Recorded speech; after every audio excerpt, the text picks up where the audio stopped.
How to install and download WhatsApp on your laptop. Hey everyone, in this quick tutorial, I'm going to be showing you guys a quick and easy way to install and download WhatsApp on your laptop.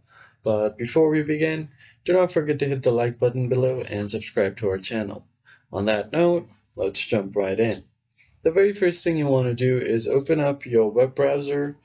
I'm going to be using Google Chrome for now. And on the search bar, you're just going to search for WhatsApp download and hit enter. Now you'll find the official link from WhatsApp to download WhatsApp for iOS, Mac, and PC. Open this link up, and on the top right corner, you'll have the big green download button. So just click on this to download WhatsApp. It will open up the installer file, so you're just going to go ahead and open up this exe file. And as you can see, it's retrieving information from Microsoft Store and checking for updates. Now, once the app has been installed, you can just click on open and then log into your account.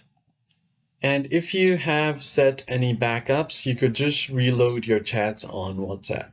And that's pretty much it. I hope you found the tutorial helpful. I'll see you guys on the next one.